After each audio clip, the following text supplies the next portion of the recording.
Manny Pacquiao, bruised but not broken, still has fight left, even if it's not the same. From the very beginning, the noise level cast a spell. Over and over they chanted, "Manny, Manny, Manny." It was as much an exercise in self-delusion as it was a tribute to a legend.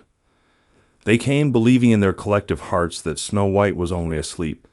Peter Pan could turn back the calendar, and Manny Pacquiao had come from his home 7,421 miles away in the Philippines to prove that the death of a legend has been greatly exaggerated. It was a rude awakening.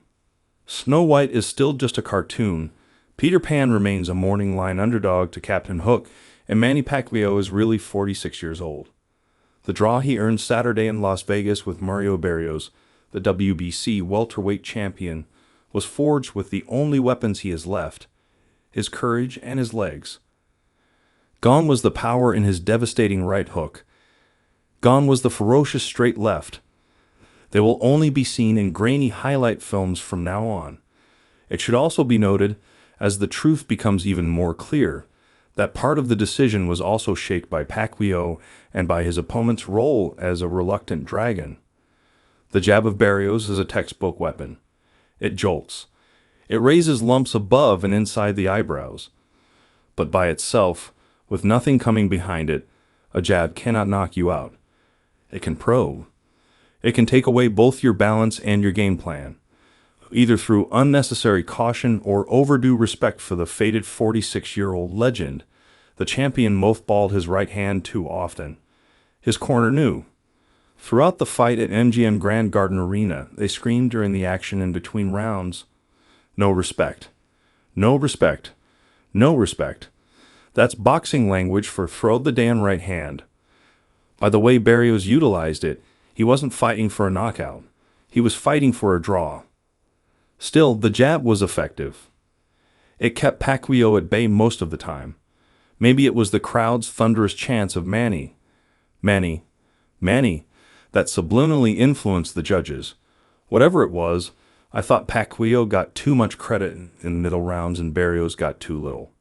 Artistically, the miracle that kept Pacquiao erect was a blend of Barrios' restraint and Pacquiao's legs. Those 46-year-old legs were the subject of a rare debate between Pacquiao and his trainer, Freddie Roach, who wanted Pacquiao to run as he did in the past, on soft grass or regulation tracks in the park. Pacquiao opted, instead, for the Hollywood Hills, preferring to run from his apartment to the park and up and down the mini mountain with the Hollywood sign at the top. Pacquiao won the debate without a rejoinder by simply doing. His courage amazed nobody, but his stamina was amazing. But now, with time to reflect, were the scorecards accurate or misguided fiction? One judge, Max DeLuca, called it 115 to 113 for Barrios. The other two called it a 114 to 114 majority draw, with Barrios keeping his title. The CompuBox stats told a different story. Barrios landed 120 out of 658 thrown, Pacquiao 11 out of 557. Barrios connected on 18.2% and Pacquiao 17.5%.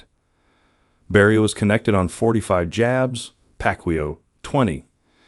When the two stood next to each other in the ring after the majority draw decision, both Pacquiao's eyes were seriously swollen and Barrios was unmarked.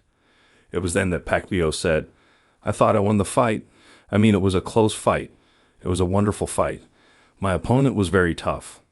I thought I won it." Asked if he would fight again, he replied, "Yes, I think I probably will."